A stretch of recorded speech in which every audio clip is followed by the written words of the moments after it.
Olá, boa noite a todos. Eu me chamo Cláudio Diniz, sou professor, historiador, sou crítico de histórias em quadrinhos, produzo críticas a partir da leitura de quadrinhos para a página sobrelivros.com.br.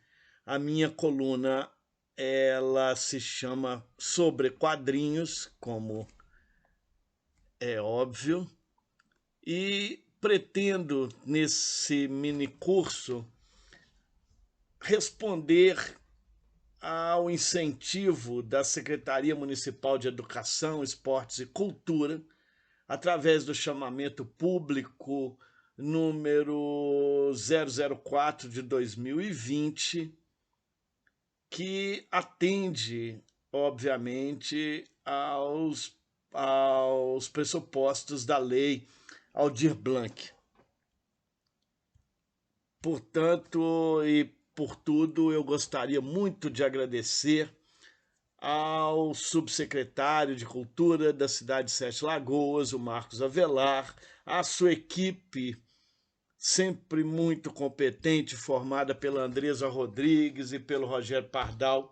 Gostaria também de agradecer ao meu amigo João Avelar e a Companhia de Teatro Precária, de onde realmente temos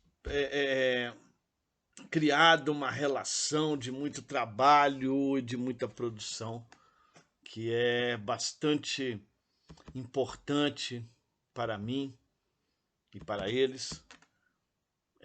A nossa proposta desse minicurso, portanto, é analisar a relação entre história e cultura nas histórias em quadrinhos, dentro da produção da coluna Sobre Livros, da página sobrelivros.com.br, da qual eu me referi há pouco. O fato é que durante muito tempo, devido ao Comics Code Authority, que vamos falar mais à frente, imposto pela ideologia do macartismo nos anos 50 nos Estados Unidos, e também a escalada do autoritarismo que antecedeu e que depois vai persistir a ditadura militar no Brasil, imposta logo após o golpe de 1964. As histórias em quadrinhos, elas, por causa disso, foram relegadas a uma classificação de arte menor por muitos setores da cultura e, por que não dizer, de uma arte perniciosa por esses mesmos setores, dentre outros. No entanto, esse tipo de suporte encontra notoriedade devido à excelência estética de roteiristas e de desenhistas renomados. A inserção cultural das histórias em quadrinhos na crítica estética, social e histórica é evidente e precisa ser observada com mais interesse. Os profissionais que envolvem a produção que se envolvem na produção dos quadrinhos, tais como editores, desenhistas, roteiristas, etc., realizam a transposição, muitas vezes, de fatos reais para esse suporte, para a sua obra. Nesse sentido, eles utilizam uma noção de realidade e associam essa realidade por meio da linguagem dos quadrinhos, com o referencial de que, tendo por base o referencial de que o leitor entende que é ficção, mas percebe o diálogo com os acontecimentos reais. Por meio da mediação, a cada leitor é permitido um fluxo permanente de sentidos em função de suas experiências culturais e estéticas. Assim, com o tempo como pano de fundo e grande articulador dos eventos atuais, esse trabalho busca lançar um olhar sobre a construção da relação entre estética e memória na produção contemporânea de histórias em quadrinhos. Meu interesse aqui é apresentar ao público interessado um debate sobre a relação das histórias em quadrinhos com o contexto de sua produção e com as aspirações estéticas do seu tempo. No entanto, diante da tentativa de estabelecer uma história da trajetória dos quadrinhos no Brasil, recortes são necessários. Afinal, tal proposta, mesmo pretendendo ser breve, exige cuidados e precauções, os quais eu quero assumir aqui. Para tanto, estabeleci um recorte temporal e temático para cumprir com os meus objetivos. Desse modo, vou me ater à temática da relação entre quadrinhos e autoritarismo. Essa escolha tem a ver com a publicação do Comics Code, já falado nos Estados Unidos, durante o período macartista, e sua chegada ao Brasil ainda no fim dos anos 50 do século XX e durante a ditadura militar. É importante dizer que essa chegada ao Brasil não significou uma tradução do Comics Code para o Brasil, mas de certa maneira, uma importação de suas tendências. Isso, de fato, aconteceu e nós, à frente, demonstraremos como. A historiografia das histórias em quadrinhos. O que acontece, é muito importante perceber que eu, para realizar esse trabalho, eu busquei dividir em alguns capítulos para se tornar mais inteligível. Então, portanto, em primeiro lugar, eu gostaria de abordar um pouco de uma ideia da historiografia inerente às histórias em quadrinhos. Depois, eu gostaria, dentro desse tema, de tratar brevemente de uma ideia do machismo presente, de um machismo estrutural presente na produção e na representação das histórias em quadrinhos. E logo a seguir, as histórias em quadrinhos no mundo e no Brasil, um breve histórico, abordando, obviamente, a ideia das eras, né, das eras dos quadrinhos, essa periodização feita nos Estados Unidos, que é bastante interessante, e a forma como no Brasil as histórias em quadrinhos também se desenvolveram. Logo a seguir, eu passo, portanto, ao tema principal, que é exatamente a relação entre quadrinhos e autoritarismo no Brasil e, obviamente, fazendo uma ponte com o que acontecia nos Estados Unidos. Simplesmente para terminar essa abordagem, eu gostaria de abordar a ideia da escalada do autoritarismo no Brasil a partir dos anos 50, culminando com o golpe militar de 64,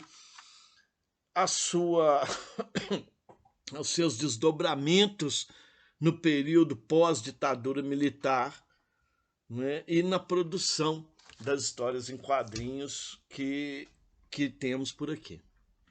Então, a historiografia das histórias em quadrinhos. As histórias em quadrinhos são objetos de estudo de diversos campos do conhecimento há muito tempo.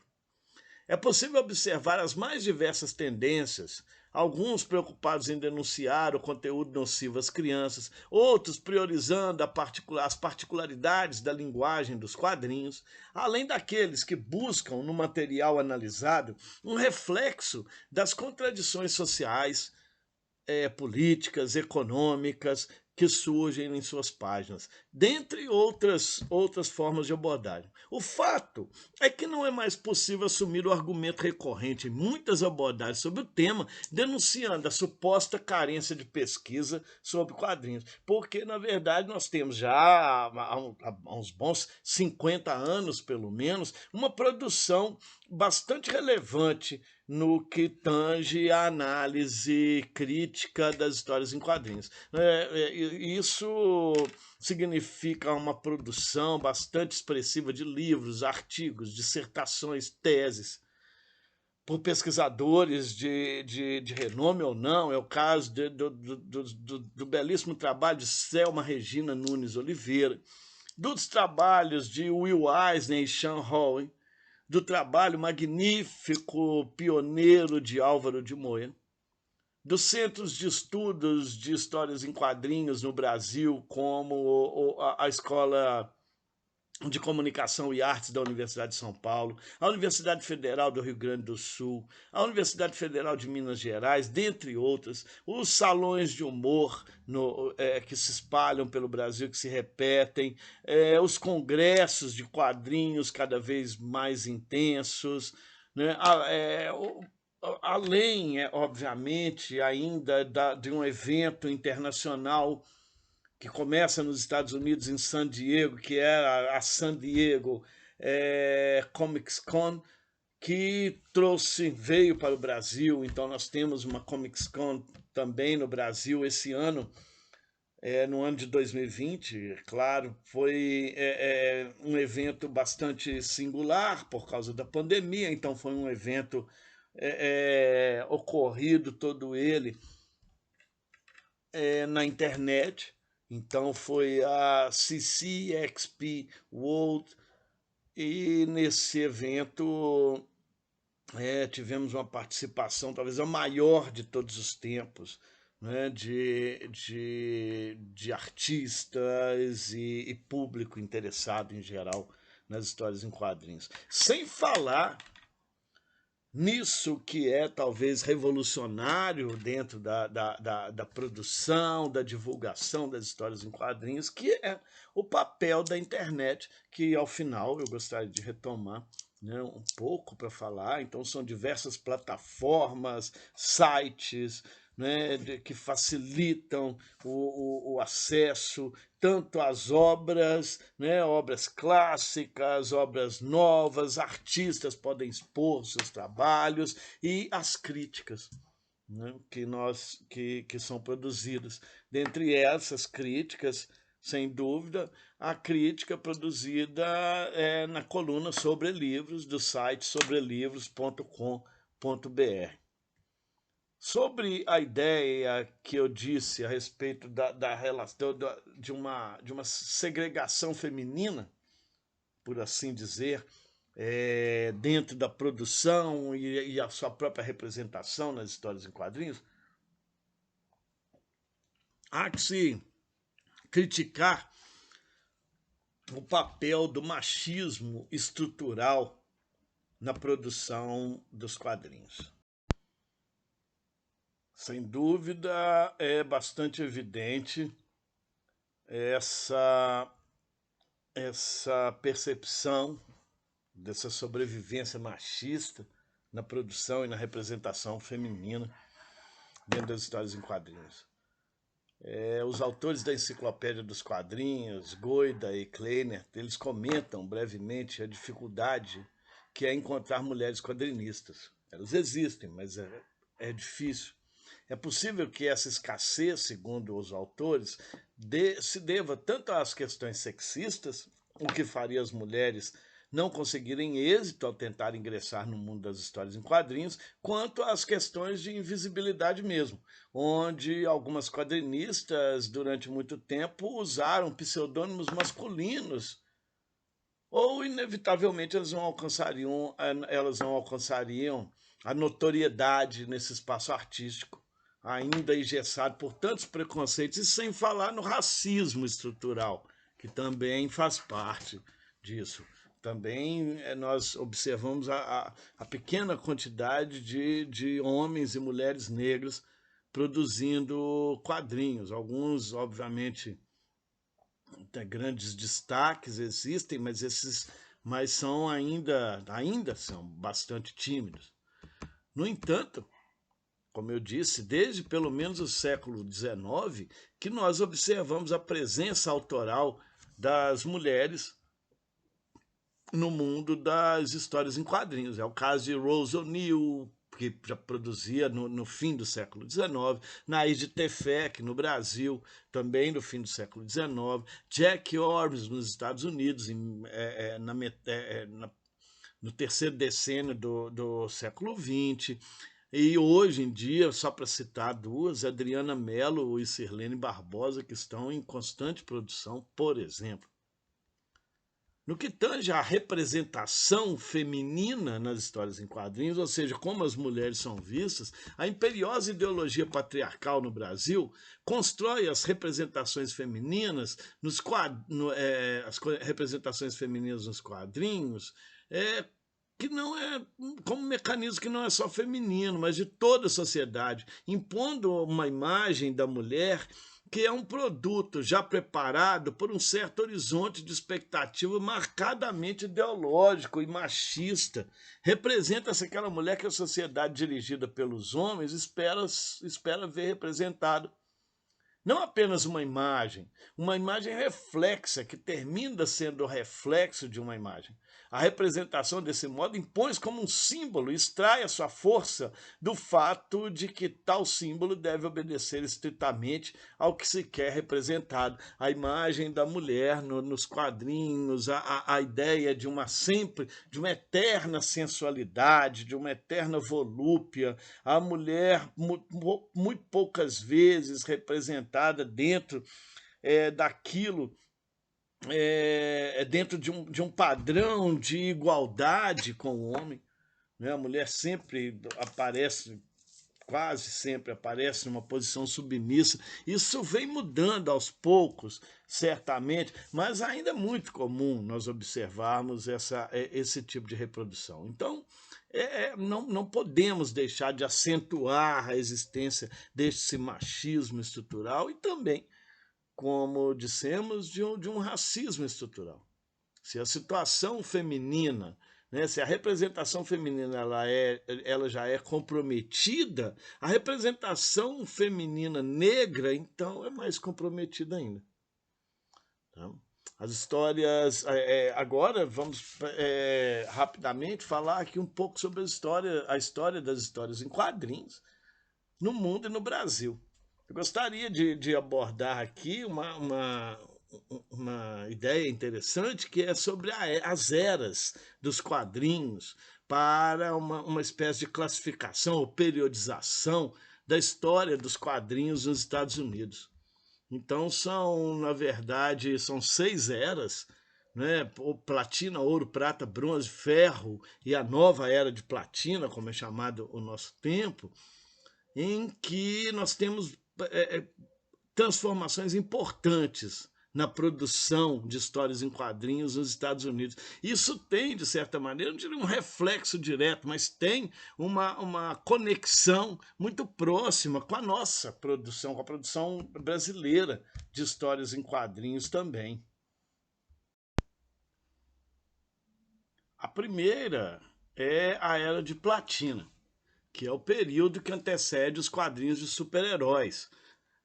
Basicamente, nos Estados Unidos, nós temos a primeira revista em quadrinhos norte-americana, que é o The Yellow Kid, de Richard Felton Altgeld, produzida em 1896. Bastante tempo após a primeira história em quadrinhos produzida, que é no Brasil, por Ângelo D'Agostino, que é a história de Joaquim Drummond, em 1869. No entanto, esse é o marco da chamada Era de Platina. Histórias num cunho basicamente originadas de tiras de jornal, que continham principalmente conteúdo policial, dramático, criminal, humorístico. Nesse período surgem os clássicos icônicos como Fantasma, Mickey Mouse, Flash Gordon. Essa é uma era de clichês, né? Os grandes clichês, as grandes onomatopeias, né? como surgiam, os vilões, um certo maniqueísmo, né? Os heróis, né? Os homens, as pessoas boas eram boas demais, os vilões eram vilões demais. Né, sempre muito malucos, sequestrando uma donzela, né, e dando as clássicas risadas onomatopeicas que se tornaram clichês bastante interessantes da época. É a época dos chamados pulps, né, que são pequenas pequenas histórias vendidas por um centavo de dólar, por exemplo, e que eram consumidas vorazmente. Milhões e milhões de exemplares semanais eram vendidos desses pulps, porque eram muito baratos e muito interessantes. As pessoas compravam isso com muita sede. Depois vem a chamada Era de Ouro dos quadrinhos. A Era de Ouro é a era super-heróica dos quadrinhos. Ela é obviamente inspirada pelo período anterior e tem início com a publicação da primeira Action Comics, que introduziu também o primeiro grande super-herói, como conhecemos hoje, que é o Superman, de Joe Shuster e Jerry Siegel, criado em 1938, que é o marco, portanto, da chamada Era de Ouro.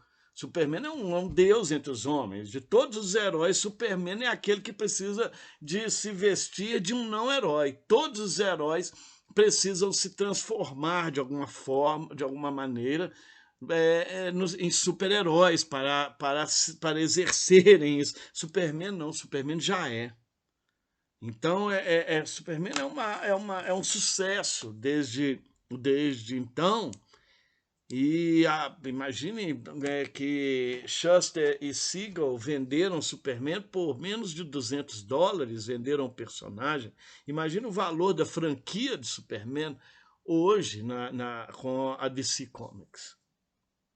Então, nesse período, né, além do Superman, nós vamos ter releituras, né, de outros de antigos heróis, como é o caso de Flash Gordon e Fantasma, mas o surgimento de novos heróis, é o caso de Flash, de Lanterna Verde, de Alan Scott, Flash de Jay Garrick, o surgimento, as primeiras histórias, né, do Capitão América, focando nas batalhas contra os nazistas japoneses durante a Segunda Guerra Mundial, a famosa capa do Capitão América chutando Hitler, né? Mas não eram heróis apenas coloridos, digamos assim, escoteiros, que essa era se dispunha, não. Inspirado mais fortemente nas histórias criminais da era anterior, surgiram alguns personagens com um tom mais sombrio e realista, como o nada infame Batman, que também teve suas primeiras histórias publicadas no período em que era comum que os heróis usassem a cueca por cima das calças e uma capa. Batman, ele surge dessa maneira. A segunda era, né, chamada a segunda era, ela é marcada pela publicação de um livro de crítica, né, um livro bastante impositivo sobre os quadrinhos, que é A Sedução do Inocente, do médico psiquiatra Frederick Wertham, em 1954, que dizia que as histórias em quadrinhos e seus personagens e outras mídias também, mas isso não vem ao tema nesse mini curso, seduziam as inocentes crianças ao tentarem fazer coisas que não deveriam fazer, levando-as pelo mau caminho. Estou citando Wertham, né? Levando-as pelo mau caminho, com toda a repercussão que o assunto que isso poderia dar. Isso gerou uma discussão tremenda, e a partir da obra de Wertham e do macartismo da época, foi criado, portanto, o Comics Code no Senado norte-americano, que visava censurar o que seria publicado, mudando assim todo o rumo dos quadrinhos e dando início a uma nova era chamada Era de Prata. Após um período onde heróis já não eram mais atrativos e outras histórias eram exploradas, eis que a Timely Comics, hoje a Marvel, liderado por inúmeros nomes brilhantes, dentre eles Stan Lee, John Romita, Jack Kirby, Steven Ditko, dentre outros, né? Eles trazem início, né, personagens, eles apresentam personagens mais humanizados. Homem-Aranha, por exemplo, é o grande sucesso da Marvel. Dizem que Homem-Aranha é, sem dúvida, o Superman da Marvel. Histórias leves, divertidas, que não se focavam mais na Segunda Guerra Mundial, tendo uma grande influência das corridas armamentista e espacial entre os blocos econômicos no período, o bloco soviético e o bloco norte-americano. Novos personagens vão surgir baseando-se em termos científicos, como, por exemplo, a radiação gama, Hulk, viagem espacial e acidente cósmico, um Quarteto Fantástico, radioatividade e mutação genética, o Homem-Aranha. Iniciando-se em meados dos anos 50, durando basicamente até 1973, é o ano considerado oficial, essa nova leva de heróis não usavam mais tantas capas e deram lugar às máscaras. Roupas justas e fáceis de esconder por baixo das roupas civis era muito comum observar nesses personagens. Eles enfrentavam principalmente comunistas e gangsters, tendo como o herói principal do período o Homem-Aranha, que se tornou para a Marvel o que o Superman é para a DC, como eu já disse. Aliás, o Homem-Aranha é o símbolo da editora Marvel. A DC não ficou atrás e tratou de reformular todo o seu universo, criando novos personagens e reimaginando heróis já consagrados, dando novas origens e identidades para personagens como Flash, o Barry Allen, e Lanterna Verde, Hal Jordan. Esse também foi um período onde os supergrupos se tornaram populares com a reinvenção da antiga Sociedade da Justiça, agora chamada Liga da Justiça, e a criação dos X-Men, Quarteto Fantástico e dos Vingadores. Essa era chegou ao fim com a influência cada vez menor do Comics Code, que foi sendo derrubado aos poucos, principalmente com as histórias do Homem-Aranha, que mostravam, por exemplo, Harry Osborn viciado em drogas. Isso não era permitido, mostrar drogas no código. E tendo o seu fim definido em 1973, no espetacular, na edição 121, né, do espetacular Homem-Aranha, com a noite em que Gwen Stacy morreu. Essa talvez seja uma das revistas mais icônicas da história dos quadrinhos, né? Onde naquele momento Gwen Stacy é morta pelo Nêmesis, e mostra aos leitores que os melhores heróis podem falhar e que isso tem um reflexo em sua vida. Esse Nêmesis do personagem Homem-Aranha é responsável pela morte de Gwen Stacy. E isso vai marcar profundamente a sua história. A partir da morte de Gwen Stacy, a partir desse momento, os quadrinhos assumiram um tom mais sombrio e teve início uma nova era, a chamada Era de Bronze. Na década de 80, surgiu a Era de Bronze. Uma era sombria que mostrava constantemente os problemas do mundo, alcoolismo, drogas, relacionamentos conflituosos, racismo e até feminismo e machismo eram temas das histórias. Novos personagens negros passaram a aparecer, como é o caso do Cyborg, Luke Cage, por exemplo, dentre vários outros, que se misturaram aos já conhecidos e ainda adorados heróis das eras anteriores. Histórias mais densas e pesadas, como o Cavaleiro das Trevas, de Frank Miller, passaram a tomar conta de vários núcleos, Guerras Secretas, Crise nas Infinitas Terras e até a saga do Uniforme Negro do Homem-Aranha, a relação Aranha e Venom, mostrava os heróis enfrentando problemas nunca enfrentados antes, onde um tom mais violento foi tomando conta da cena. Foi uma ótima época, sem dúvida, né? De grande produção nessa época, de produção de grande qualidade, de roteiros fantásticos, como é o caso dos roteiros de Alan Moore, por exemplo, para The Watchmen, V de Vingança, por exemplo, do Inferno, dentre vários outros que foram publicados, The Sandman, de Neil Gaiman, enfim, e tantas outras produções de altíssimo nível, né, que levaram ao caminho direto para uma era que muitos desejariam esquecer, a chamada Era de Ferro. A Era de Ferro, ela iniciou-se no fim da década de 80 e durou por toda a década de 90, possuindo histórias com péssima qualidade, tanto no enredo quanto nos desenhos, em sua maioria. Sagas enormes que confundiam a cabeça do leitor e que provocavam a perda de interesse nessas sagas, por exemplo, a longuíssima saga do Clone. E muitos leitores, por causa disso, abandonaram esse universo e até hoje não retomaram enfim, deixaram completamente a ideia de aproveitar as histórias em quadrinhos. Essa falta de interesse dos leitores, que levou as duas maiores editoras, a Marvel e a DC, a quase falirem nesse período. A Marvel, por exemplo, foi obrigada a vender os direitos de seus personagens mais populares para se salvar. O caso, muitos deles tiveram seus direitos autorais vendidos para, principalmente, até o cinema, a televisão. Filmes muito ruins foram produzidos a partir disso, né? O que isso reflete até hoje nos cinemas, onde nós vemos os Mutantes, os Quartetos e o Quarteto Fantástico, por exemplo, sem nenhuma ligação com o universo cinematográfico, sem nenhuma ligação com o universo gráfico da Marvel.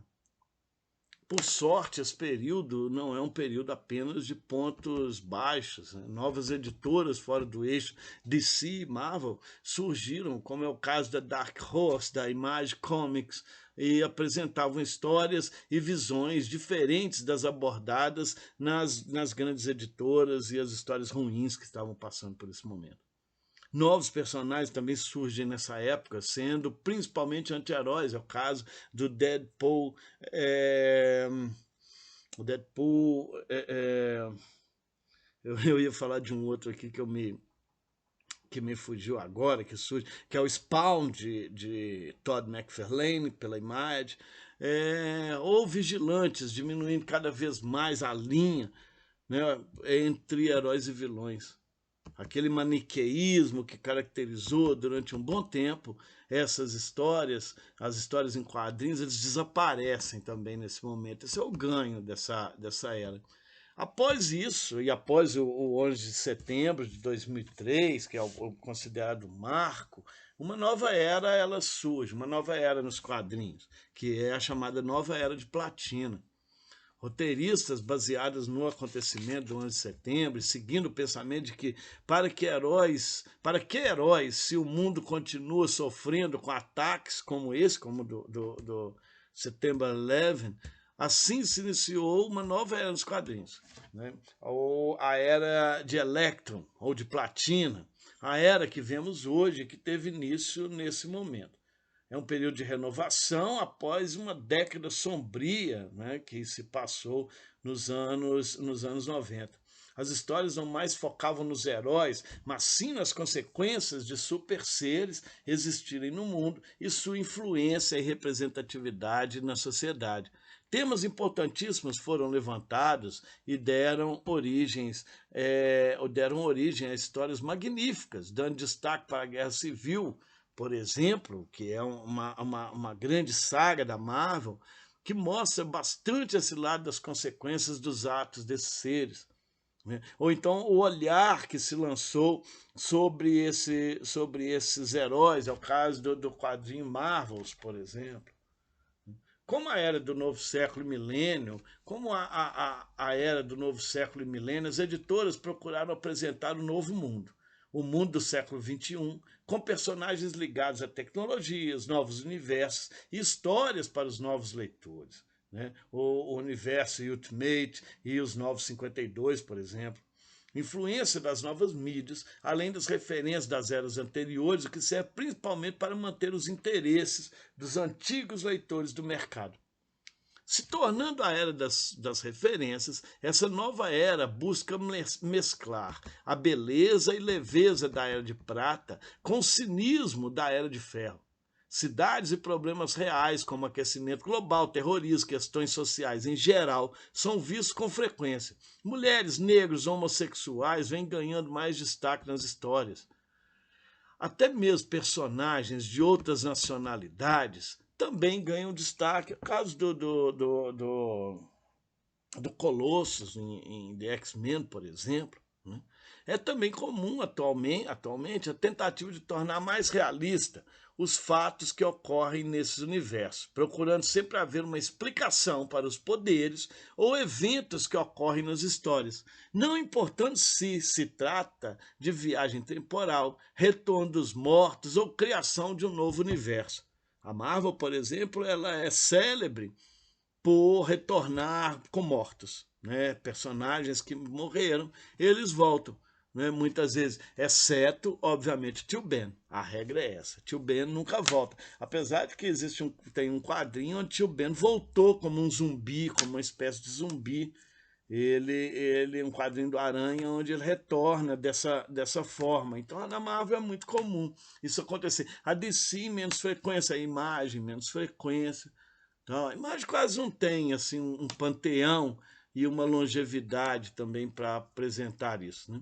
As histórias, elas sempre buscam a realidade nesses temas complexos. Eles aumentam as consequências das sagas, até uma próxima saga, e tornam os heróis mais humanizados ainda, mostrando seus defeitos e conflitos internos. Dito isso, nós podemos passar a pensar sobre a produção de quadrinhos, né, sobre a longevidade da produção de quadrinhos no Brasil. No Brasil, as histórias em quadrinhos surgem no século XIX a partir da vertente já clássica de cartoons, né, da grande quantidade de cartoons na imprensa humorística, charges, caricaturas ainda no século XIX. A primeira história em quadrinhos criada aqui foi publicada na revista Vida Fluminense em 30 de janeiro de 1869, por Ângelo D'Agostini, que é a história de Joaquim Drummond, um jovem caipira de 20 anos de idade, aproximadamente, que visita o Rio de Janeiro, que vai visitar o Rio de Janeiro. O italiano Ângelo D'Agostini, né, foi considerado um dos precursores dos quadrinhos e charges políticas no Brasil e traduz também uma discussão que Ângelo D'Agostini produz produz a sua obra anos antes dos quadrinhos surgirem nos Estados Unidos. O Dia Nacional dos Quadrinhos, que é comemorado hoje, é dedicado à primeira história em quadrinhos produzida no Brasil, que é a história de Joaquim Drummond, no dia 30 de janeiro. Então é considerado o Dia Nacional dos Quadrinhos, e nesse dia há um prêmio importante nacional também, que é o prêmio Ângelo D'Agostini, que é distribuído no dia de hoje, né, todos os anos, para quadrinistas, roteiristas, editores, enfim, uma série de categorias que são distribuídas. Ao contrário de outros chargistas de sua época, o traço de D'Agostini não lembra uma caricatura. A sua linha é dura, com características acadêmicas e pretensões realistas. D'Agostini estudou desenho, era um acadêmico do desenho, então ele teve toda uma formação na Europa em desenho antes de vir para o Brasil. Os seus personagens, eram desenhados de corpo inteiro e apresentam técnicas de perspectiva e ilusão de profundidade. A famosa cena do trem entrando num túnel, onde é uma sequência de quadrinhos, onde o primeiro deles anuncia um túnel logo à frente, quando o Nhoquim ele vê a aproximação desse túnel, e logo depois quadrinhos escuros, né? Quadrinhos totalmente escuros, dando criando, né, essa imagem da travessia do túnel, e finalmente conclui com o trem saindo de dentro desse túnel. Essa sequência ela é brilhante, é uma das sequências mais brilhantes da história dos quadrinhos mundiais. No entanto, a primeira revista em quadrinhos de verdade aqui no Brasil é a revista Tico Tico, que surge em 11 de outubro de 1905. É o primeiro número. Pra você ter ideia, um ano depois, em 1906, a revista Tico Tico fazia tanto sucesso que chegava a vender 100 mil exemplares por semana, isso no início do século XX. O formato gráfico dessa revista recebeu a influência francesa, porém seus temas e personagens estavam ligados à afirmação de elementos da identidade nacional. Em 1939 também era publicado aqui a revista O Gibi, cujo nome virou sinônimo de revista em quadrinhos no Brasil. Chamada de gibi em referência a uma gíria para menino ou moleque, a edição trazia em sua capa o personagem Charlie Chan, e no alto, por trás do logotipo, um garoto convidando o leitor a mergulhar nas aventuras daquele lançamento, que era em preto e branco, mas continha algumas páginas impressas em vermelho e amarelo, que era o início da colonização dos quadrinhos. Por muito tempo, os quadrinistas brasileiros sentiram resistência por parte dos editores, que davam preferência às histórias importadas, principalmente dos Estados Unidos. Uma alternativa para vencer tal resistência era partir para um trabalho independente, como fez, por exemplo, Carlos Zéfiro. Carlos Zéfiro, que publicou durante as décadas de 50 a 70 histórias eróticas, pornográficas, né? Para dizer a verdade, que eram conhecidos como os catecismos, ou as histórias para se ler com a mão só, como eram chamadas. Carlos Zéfiro, esse era um nome fantasia, porque na verdade ele era um funcionário público, não podia revelar. Durante décadas ninguém soube quem era Carlos Zéfiro, até que nos anos 90 do século XX ele concedeu uma entrevista ao jornalista Juca Kfouri na revista Playboy, onde então foi revelada toda a história de Carlos Zéfiro. Na página sobre quadrinhos nós escrevemos um texto longo sobre o Carlos Zéfiro e os catecismos. No entanto, aos poucos, né? Aos poucos, essa resistência dos editores com as histórias originais brasileiras ela vai sendo quebrada. Por exemplo, em 1960 foi lançada a Turma do Pererê, com o texto e ilustrações de Ziraldo, que é também o autor de O Menino Maluquinho. Nos anos 60 surgiram diversos super-heróis brasileiros, certamente inspirados já nos consagrados heróis norte-americanos, como é o caso do Capitão 7, que é uma mistura de Flash Gordon e Superman.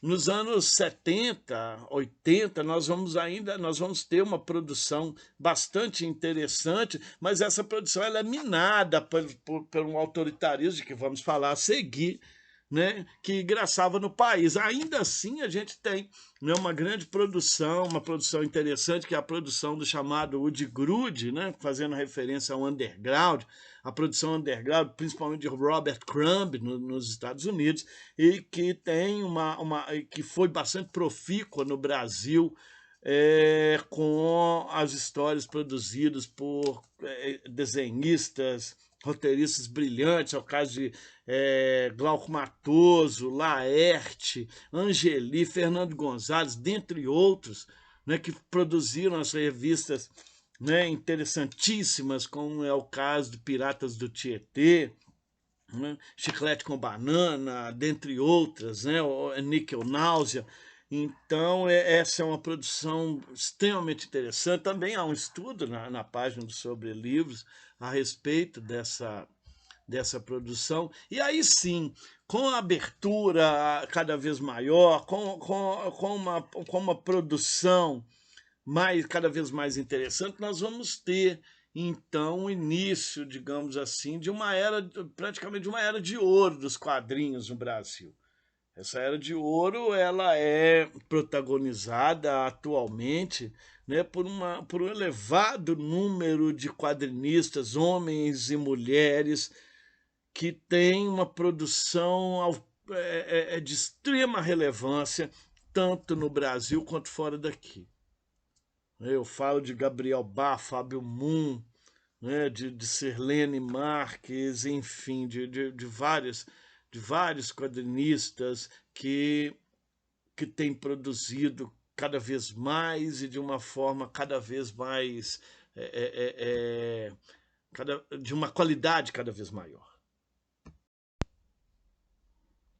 Agora sim, quadrinhos e autoritarismo. É muito importante pensarmos nas origens do autoritarismo ou do totalitarismo no início do século XX, a partir dos eventos históricos, como foram muito bem apontados por Hannah Arendt em As Origens do Totalitarismo, né, como resultantes da crise, da profunda crise do Estado-nação, das rupturas históricas que vão se seguir, o caso das guerras mundiais, do racismo e do imperialismo. Hannah Arendt, em uma outra obra, Eichmann em Jerusalém, ela conceitua a ideia de banalidade do mal, quando ela afirma que o mal torna-se banal quando o membro de uma organização, seja ela política ou mesmo empresarial, separa os seus valores éticos individuais do comportamento duvidoso da organização com a qual é cúmplice. O pior de todos os crimes, segundo Hannah Arendt, é cometido por ninguém, justamente porque é cometido porque estava cumprindo ordens. O autoritarismo, então, encontra as suas origens aí. Eu digo isso porque, se pensarmos na produção, né, de Frederick Werther, já mencionado, A Sedução do Inocente, que é de 1954, esse livro, né, ele começa com a história de um assassino, uma criança, na verdade, que alvejou a cabeça de um torcedor de beisebol na cidade de Nova York, em 1950. O Willie, como era chamado, no apartamento da tia em que ele morava, a polícia encontrou várias armas, além de uma pistola calibre 45, que o jovem usou para atirar no torcedor naquele ano. Segundo o depoimento da tia de Willie, o jovem era um aficionado leitor de histórias em quadrinhos. E daí que Werther tira suas conclusões. Para Werther, as histórias em quadrinhos seriam, portanto, obras incrivelmente impressas e bastante distorcidas, tratando de crônicas descaradas de sexo e violência. Segundo esse autor, o enfraquecimento da moral pública e privada, principalmente nos jovens, teria sido a principal causa do aumento da violência. A solução para o problema da violência, segundo Werther, estaria em uma rígida vigilância na criação moral da nação e o renascimento espiritual, com os quais poder-se-iam refrear os instintos mais hediondos, segundo Werther. Seu livro foi considerado uma espécie de Mein Kampf no julgamento que fazia dos quadrinhos. Para Werther, revistas em quadrinhos eram anúncios sedutores para os jovens, dando a eles uma predisposição para o crime que estaria latente no criminoso. No entanto, a história em quadrinho seria responsável por despertar essa violência. É preciso dizer que o livro de Werther é cheio de dados imprecisos e depoimentos alterados que desautorizam as análises preconceituosas que aparecem ali. Além do mais, o autor colheu um número tão insignificante de dados que servem tão somente para falsear quase todas as teses que defende. Álvaro de Moya afirma que A Sedução do Inocente preconizava quase a danação dos infernos para as crianças que tivessem lido cómics. Quer dizer, era uma cruzada purificadora contra a subversiva literatura e imagens. Era a condenação de um meio de expressão através de exceções e de asserções precipitadas e parciais. Para além do moralismo liberal e cristão que norteia A Sedução do Inocente, Werther também acusa o problema do racismo na criação de vilões e heróis das histórias em quadrinhos produzidas nos Estados Unidos. Para ele, enquanto os Estados Unidos gastam milhões de dólares para persuadir o mundo de que o racismo não faz parte da opinião da vida americana, milhões de revistas em quadrinhos exportadas para todo o mundo mostram uma sequência interminável de imagens com reprodução preconceituosa. Certamente essa afirmação não é suficiente para redimir a obra de Werther, mas alerta para o perigo do julgamento precipitado.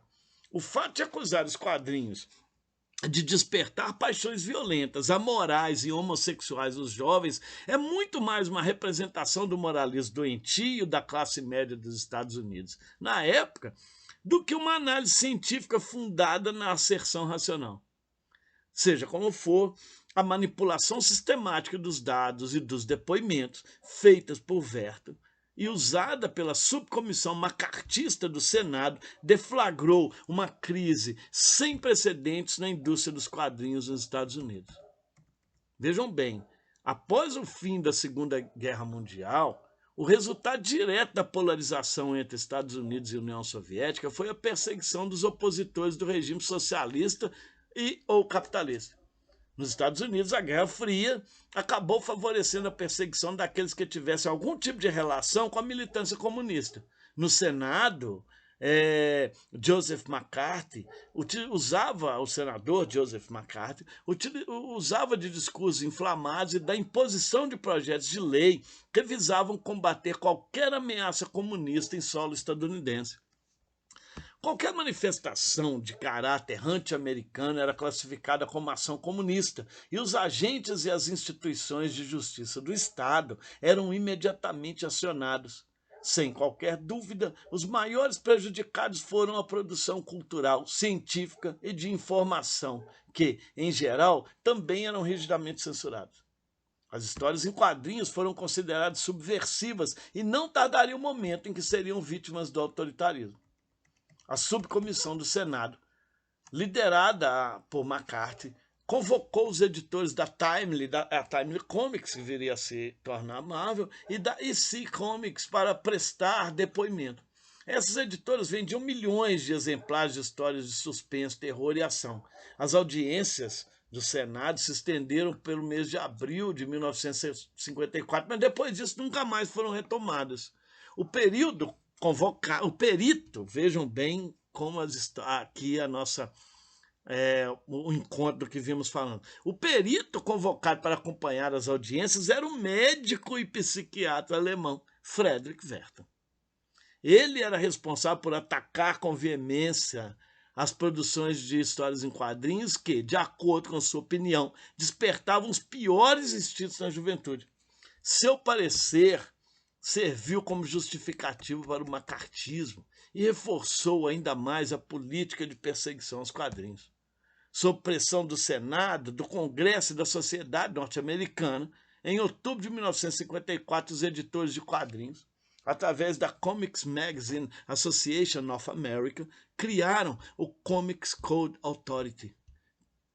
O Comics Code, ou simplesmente o Code, como era conhecido, censurava e certificava com selo próprio as publicações ditas limpas. Foi uma espécie de autocensura que baniu do mercado muitos títulos, inviabilizou a continuidade de várias editoras e profissionais, mergulhou os quadrinhos numa séria crise de criatividade, da qual só sairiam na década seguinte. O Code era ainda mais discricionário que o Código Reis, que era uma espécie de Comics Code de Hollywood, e em alguns casos tendia ao orwellianismo, uma referência à obra 1984 de George Orwell. As capas dos quadrinhos não podiam mostrar sangue ou cenas violentas, e as palavras horror e terror foram banidas. Não se podia mostrar simpatia por vilões, desrespeitar a santidade do casamento. E, nessa época, foi criada a máxima de que o bem sempre deve triunfar sobre o mal. O Comics Code foi efetivo durante quase 2 décadas, e só perderia força a partir dos anos 80, com as publicações de autores como Alan Moore, O Monstro do Pântano, que é de 1983, e Frank Miller, já citado, O Cavaleiro das Trevas, de 1986, por exemplo. Finalmente, o Código de Ética dos Quadrinhos foi extinto em 2011 pela DC Comics e pela RT Comics, que passaram a apoiar o Comic Book Legal Defense Fund, em defesa da liberdade de expressão nos quadrinhos. Sobre a escalada do autoritarismo no Brasil, devemos fazer um registro histórico, e aqui eu penso na obra O Autoritarismo no Brasil, da Lilia Moritz Schwartz, no qual a autora chama a atenção para uma presença histórica, do autoritarismo aqui. De um mandonismo local, obviamente mutatis mutandis, esse autoritarismo permanece. Isso quer dizer o quê? Isso quer dizer que com mudanças né? Há uma trajetória histórica do autoritarismo no Brasil. Existe, de certa maneira, não há uma tradução exata do Comics Code para o Brasil, mas durante os anos 50 e 60 consolidam-se enquanto produto cultural lucrativo, os quadrinhos por aqui, que continuavam envolvidos em pelejas e perseguições ideológicas. Nós observamos que o engajamento em torno da defesa do quadrinho nacional e de sua moralização como uma resposta às duas espécies de publicações que muitos roteiristas e quadrinistas consideravam perigosas, as publicações estrangeiras, que minavam a concorrência com seu baixo custo, e as HQs de terror e violência que, se por um lado chamavam a atenção de uma fatia significativa do mercado, por outro, alimentavam a ira de grupos conservadores que denunciavam os quadrinhos como literatura subversiva e danosa à sociedade. No Brasil, o livro de Werther e o Comic Code, como já disse, nunca foram editados. Mesmo assim, tiveram boa repercussão, principalmente entre aqueles interessados em combater as histórias em quadrinhos. Quer dizer, algumas pessoas usaram os argumentos de Werther e do Code para detratar a produção nacional de quadrinhos e os títulos internacionais que eram vendidos por aqui. No fim, essas obras serviram apenas para corroborar a censura que se instalou no país após o golpe de 64. É difícil afirmar, como fez Álvaro de Moya, que a queima de várias coleções de gibis no Brasil é de responsabilidade da obra Sedução do Inocente. Ainda que se trate de um país de vocação autoritária, dizer que apenas um livro ou outro teria sido responsável pela proibição de muitas crianças e adolescentes lerem suas revistas prediletas seria um erro. É mais fácil entender que o livro de Werther e o Comics Code serviram apenas como pretexto para justificar uma política autoritária. A censura durante o regime militar tinha seu próprio código de ética, e este foi um de seus legados, talvez até mesmo para o dia de hoje. O problema consiste em saber que existem redes formadas a partir do conjunto de ideias preconceituosas que descambam em políticas de exclusão. Sem dúvida, poderíamos estender essa análise para diversos momentos históricos. No entanto, é suficiente lembrar que no antigo Congo belga, por exemplo, a política racista de Leopoldo II, no século XIX, exterminou quase 30 milhões de pessoas e que o Estado nazista fundou sua política genocida nesse conjunto de ideias. O livro de Werther não é mais um libelo homofóbico que talvez nem seja conhecido pelas autoridades brasileiras da época, de hoje. Contudo, ele continua causando polêmica e merece uma atenção sempre permanente por parte de estudiosos e interessados nas histórias em quadrinhos. É certo que há outros valores, né, que não são compartilhados por todos. É mais fácil e lucrativo cultivar o ódio. O mito da democracia racial no Brasil esconde a divisão econômica, ética e política. Nossa democracia, segundo para lembrar Sérgio Buarque de Holanda, continua sendo ainda um lamentável mal-entendido. A ditadura militar e a produção de quadrinhos no Brasil.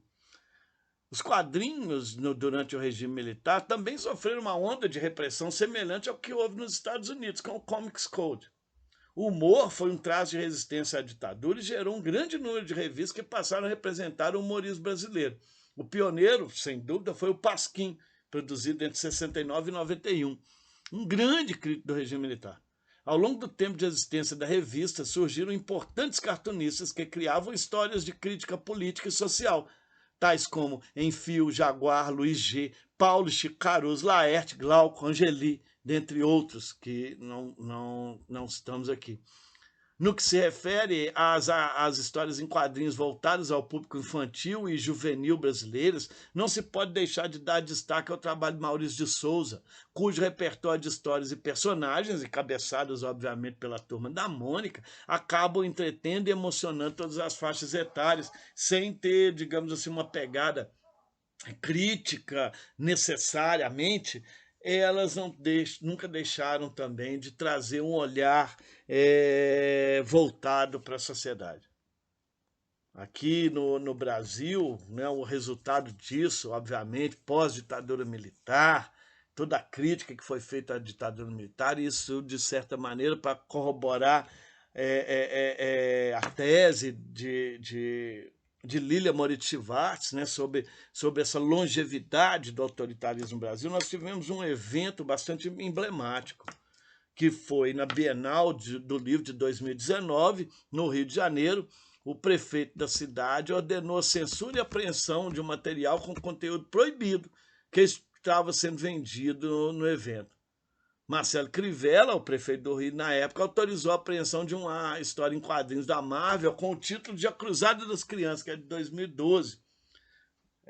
A obra, com roteiro de Heinberg e arte de Jim Cheung, traz um beijo entre os super-heróis Wicano e Hulkling, o casal homoafetivo formado na nova geração de super-heróis da Marvel. A intolerância do chefe do executivo da capital fluminense quis dar o ar de sua graça e ele, o que fez? Ordenou a proibição da venda da história em quadrinhos na Bienal.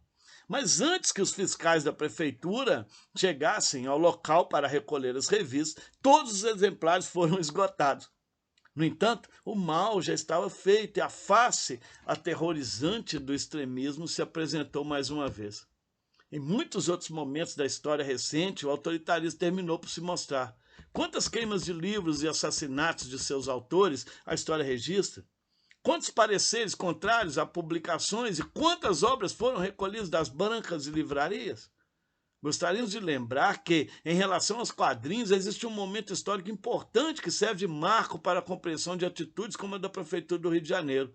Nos anos 50, o macartismo promoveu essa caça às bruxas nos Estados Unidos e praticamente faliu a indústria de quadrinhos por lá, como nós já falamos anteriormente.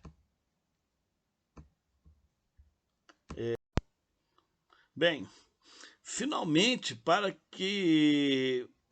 poder concluir esse trabalho, é importante dizer que desde o surgimento das histórias em quadrinhos, como uma das expressões de comunicação de massa no final do século XIX, obviamente as histórias em quadrinhos, é bom ressaltar aqui nesse ponto que elas existem há muito mais tempo do que nós pensamos.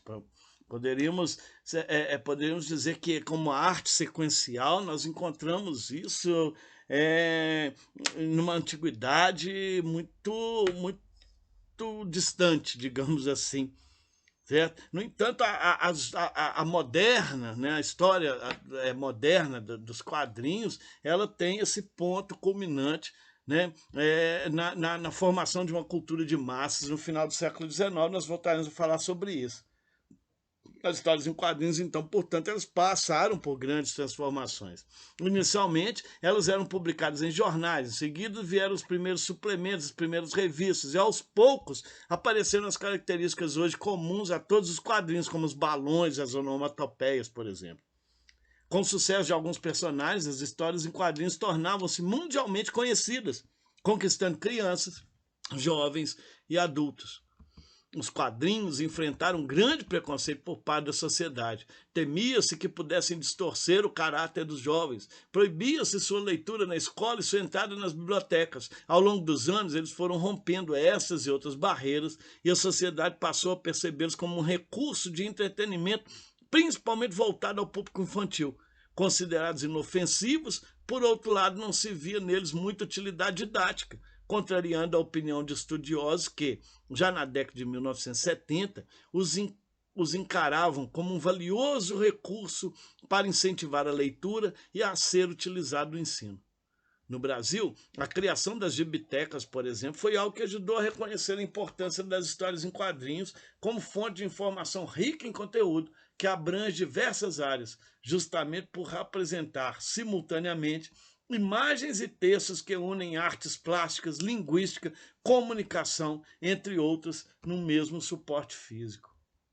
É importante pensar na ideia de cultura de massas como uma crítica que foi feita pela Escola de Frankfurt, desde o famoso trabalho de Walter Benjamin, a obra de arte na era de sua reprodutibilidade técnica, não como um valor degenerativo da arte, mas pensar que essa indústria cultural também produtora de conteúdo interessante. É o caso das histórias em quadrinhos. É claro que é voltada para o mercado, né, que é uma produção voltada para o mercado, essa foi uma das críticas principais. Mas é uma crítica feita por Humberto Eco ao elitismo da escola de Frankfurt, né, que ele vai chamar a atenção por uma questão conceitual. Ele propõe que a natureza imprecisa do conceito de cultura de massa deriva da imprecisão da definição do que é a própria cultura. Assim, para o autor, para Humberto Eco, a cultura de massa representa um hibridismo, onde não se tem certeza nem do que seria cultura e nem do que seria massa. A arte sequencial dessa nova era, da era de platina, ela é, obviamente, marcada por diversidade, por identidade e pelo mercado, portanto. No entanto, seria um erro direcionar um olhar elitista para isso. Os meios em que as histórias em quadrinhos eles são divulgados têm sofrido mudanças desde o advento da internet. No passado, um artista independente que quisesse ter seu trabalho divulgado poderia fazer por meio dos fanzines existentes e resistentes até hoje. Porém, da mesma forma que ocorre com a literatura, jornalismo e outras áreas, qualquer pessoa com acesso à internet pode publicar os mais variados tipos de conteúdo. Com os quadrinhos não é diferente. Ainda que os gibis tenham ganhado espaço em livrarias, sejam elas físicas ou virtuais, a quantidade de publicações divulgadas por meio da rede permite que fãs de histórias em quadrinhos não precisem sair da frente do computador para conferir uma tira ou mesmo uma trama inteira, como é o caso da revista Terapia, de Mário Cal, Rob Gordon e Marina Curcis. Sendo assim, não é possível ignorar que a forma de consumir gibis tenha mudado da mesma forma que não é possível ignorar as implicações dessas mudanças no meio acadêmico, editorial, social, comercial, político, etc. Apesar da impossibilidade de se precisar o número de páginas dedicadas à publicação de histórias em quadrinhos na internet, algumas conclusões podem ser apresentadas a partir da observação de dados.